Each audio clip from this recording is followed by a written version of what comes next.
Well, now I want to turn to somebody that I've been really interested in having on the show, and that's Tom Farrell.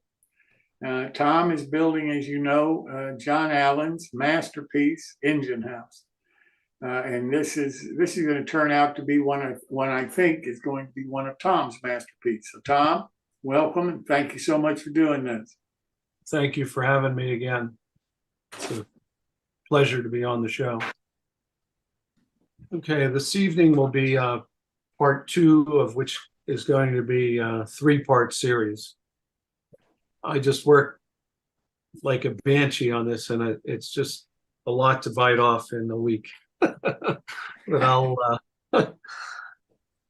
I should have it done for next show, but it's turning out very nice. There's my this evening's art for art's sake photo. Okay, so I last let off with the flooring, and this is actually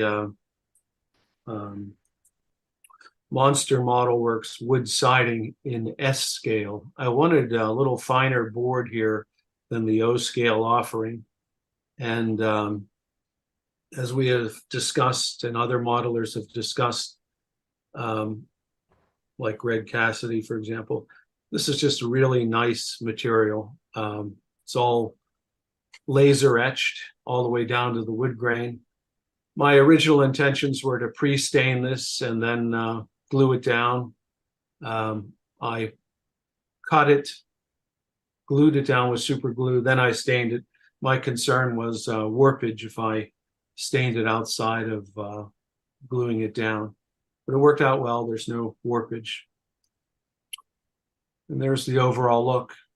Now this whole model is in its fresh paint look right now. It'll all be weathered in the end, but these are all the base colors. Even that flooring will have things like grease spots, etc., on there. Little note that I missed, I put all this flooring down there. I forgot to weather these rails, to rust these rails. So I had to go in there with a fine paintbrush and rust these rails. That's note to self, next time rust the rails, then put in the flooring. This is the next wall.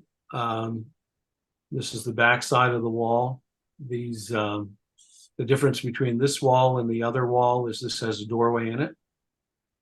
And if you recall, I painted everything with a brush and this white acrylic matte paint. And then I wanted an old-fashioned look, and I used this Floqual. I think this is the last time I'm going to use Floqual for anything other than bright silver, and their metallic colors. The fumes are just totally noxious. So if I can't find a craft paint, and there's hundreds of colors of craft paint, I'm just not going to use this stuff anymore. It's like poison. Just a little side note. Does a nice job, but it smells. I did go back and add more of the green. I'm looking for an old-fashioned look. This is after one coat. Subsequent coats will solidify these colors.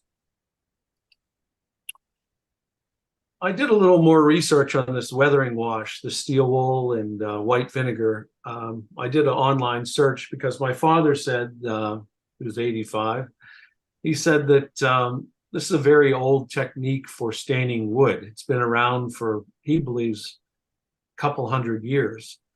I couldn't find that, but I did find the chemical process here for anybody that's interested. But it basically, you're just dissolving the steel wool in this vinegar, and you're getting this this stain that instantly produces an aged look. That's a nice. Remember, I keep talking about this laser etching. If you can see that on your screens, that's just magnificent material. This is the beginning of the detailing of the outside. The John Allen engine house has these strips going down, and this outline adds a little detail to it. One of the reasons it took me, I spent a lot of time this week painting, painting that white, painting that green, painting this brown, and doing what I call a bounce, where if you get a little green on the white or white on the green, you got to go back with the white, cover up the green, and vice versa. You get it perfect. It's just a laborious process, but it gives you really nice results. You'll see in the end how that paid off.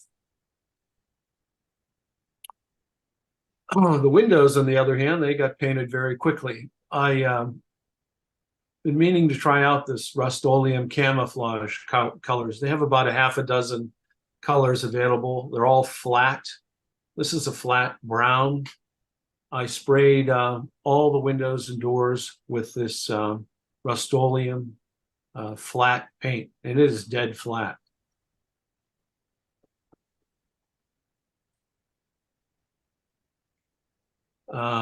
Here are the windows in place with the glazing. These are Tichy windows, and they had laser cut acetate that I simply glued in there with canopy glue. All this slop will come off. I'll clean these windows with a paintbrush and a cotton swab, but I've already did it. They come out pretty clean. I cut this door opening after I glued this wall in place because I wanted an exact fit. So I took a razor saw and just cut this out. And then I took an X-Acto knife and carved out the bottom. I got a perfect fit. I mean, you couldn't help but get a perfect fit when you glue the wall on and then cut it out. There's an up close. Look at that. I keep talking about this because I'm so amazed. There's never been anything like this in the hobby. Look at that wood grain. I mean, that's just mind-boggling for a model, you know? I mean, look at that. That's just crazy. Yeah. There it is, even closer. I mean, look at that. That's just really nice. I did draw this thing up in CAD, and I have to tell you that made a big difference because throughout this evening, I've used these printouts of the front of this building. I'll show you for various reasons. The first CAD printout was this template that I made that's from last week that was glued on a Strathmore board, but I used that as a template to cut the front entryway of the engine house. It made for an easy transfer onto the model. I printed it out again, and I rubber cemented it to the back side of the front. I could have just sketched this out and cut it out, but then I wouldn't get the location of that hole. Anyway, so what I did is to the back side, I glued this on, and then I cut it out around the perimeter. Then I crudely cut a hole in this to remove as much material as I could. And then I got this, they call it a rat tail, sort of a file, sort of a rasp. And I filed my opening for this window. You just have to be patient and, just keep working it and working it. You don't want to overcut it. I got a really nice fit. It's not really in place there. It's just for location.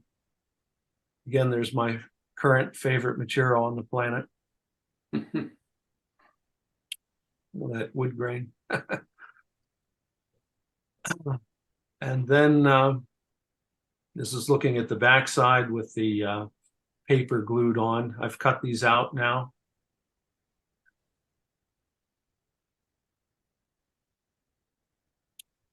There's the front. Now, if you Google John Allen engine houses that aren't laser cut kits or aren't kit form, but scratch built. Very few people model it with these radiuses in the front. And the reason is because it's very difficult to put the trim, the round trim, to come up with an idea to do round wooden trim and to get these radiuses perfect unless you're using CAD. There I've glued the front of the front piece on. You'll see there'll be little pieces that jump in here, and there'll be a post that comes down. But the model's starting to shape up here. There's looking at one wall, looking at the other wall, and looking down at the model. These are the beams starting to go in place. This will all get painted out. You won't see this. I left the paper on. I did try to remove it and it wouldn't come off without, so I just said, well, okay, I used rubber cement, but it wouldn't peel off. I just said, all right, we'll just leave it. And that's what I did. It gets painted white anyway. There's an up close of the floor. Now that's that S gauge material. That was a good call on my part. This I didn't want to use the identical material that was on the walls, and I wanted a tighter, like a 4x4-ish look to the floor. Here we are with these little pieces put in place. They're not quite filed in place, and this beam, it's not crooked. It's my photography here. Dennis knows what the problem is. I didn't orient the camera parallel and perpendicular to the model, but they're just snapshots. Here we are, it's starting to develop. I started painting these beams. That's the first coat. That's a flat brown from Tamaya paint. There I've painted out all those, that's paper on the back of that wood. It's all painted out now. There will be a series of trusses going across here on these heavy beams. It'll be a removable roof. Here's how I solved the problem of doing this, all these trim pieces. The solution was to use styrene. So once again, I printed out another copy of my front in CAD. And I didn't want to glue it on because I couldn't get paper off the last time I glued it. So I taped it. And then I took a number 10 blade and I carefully outlined this shape and this shape. And I decided to make these trim pieces out of styrene as well. On my HO model I did about 20 years ago, which was half this size, HO, half O, I made them out of wood. And I remember how challenging that was to get these accurate in wood. And I thought, since I'm making these out of styrene, I might as well make these out of styrene, paint everything brown, and nobody will know it's the wiser. I did debate on using 1/16 inch plywood, but I like the idea of using styrene because it would be smoother, and plywood would be very difficult to work with. Even cutting this out, we get edge chipping, and styrene was the way to go. And there's the first piece in. Now, because this wall was made with a template from CAD, and then this was made off the same template, everything fit perfectly, which wasn't the case with the HO model I did 20 years ago. I remember hand fitting and hand sanding and filling, and just what a deal that was. But this just fit like magic. There's the post in place. It looks like that's in place. Looks like I do a little filling there. And there I put in the first pieces of trim. These are 1x6s. This is put in place. I did go back with a fingernail file, a sanding board, if you want. I knocked this edge off and I knocked some of this crap that's here and gave this another couple coats of paint. But this is as it is. There we are. She's really shaping up. So there's all those pieces. These are the rings. There'll be some trim around this. And all of this will get weathered, of course. The whole thing will get weathered. But this is in place. I got a gap there I got to deal with. It's coming along. There's the side. This is still not finished to my liking. And again, this will take a whole new dynamic with weathering and some detail items, but it's shaping up nicely. There's some, give you an idea of how it really is shaping up. I mean, if that doesn't look old-fashioned, which was my goal, you know, this green and white and this almost European look to it here, this brown and white. Again, we're early in the process, and I got to keep doing what I call bouncing, sanding, painting, filling, getting it to, you know, getting it perfect, getting the colors all enough paint on there that's still transparent, you know. But the left photograph gives you an idea of the direction this model is going. It's looking really sharp. And we talked, Burr Stewart talked about selective compression from a modeling perspective, and Jim echoed it. Remember, this is not full-size O scale. That would be, this is roughly 11.5 inches in length, you know, modeled as designed by Mr. John Allen himself. This would have been 16.5 inches. So this is selective compression, not of a prototype, but of a master modeler, our first master modeler, John Allen. There's another look inside. You see my wainscoting. This has the proper amount of green on it now. It'll all get weathered, of course. Shaping up. Absolutely outstanding, Tom. Just beautiful. Yeah. So here's the difference. Here, this wall is basically done. Besides the weathering, a little tiny bit there.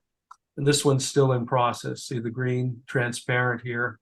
I call it a bounce, where you put on the green, you slop it onto the white, you put on the white, get it on the green, you go back and forth till you get it to look like this. And every time I put on white, I'll go back and I'll touch that up. You know, before you know it, it's as good as it can be. And then once you have it as good as you can be, you sand it, file it, scratch it, and weather it. So, but you got to get it as perfect as you can up front, and then it reflects well when you start weathering it. And next week, I will finish this back wall, finish the roof, hopefully weather it. It won't be super detailed yet. It won't have anything inside like workbenches and garbage cans and brooms and all this, but it should be a, quote, finished model next week. Absolutely outstanding. You're really outdoing yourself. Thank you. Anybody have any questions for Tom? Yeah, Tom, Uh-huh. great job, great job. Thank You you. forgot to do the green on the bottom of the right-hand window. We're not done yet. Okay. That's good. Good comeback.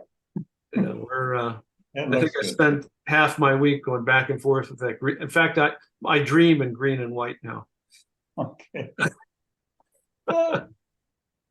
So, That's beautiful modeling. Thanks so much, Tom. See you next week. yep, thank you.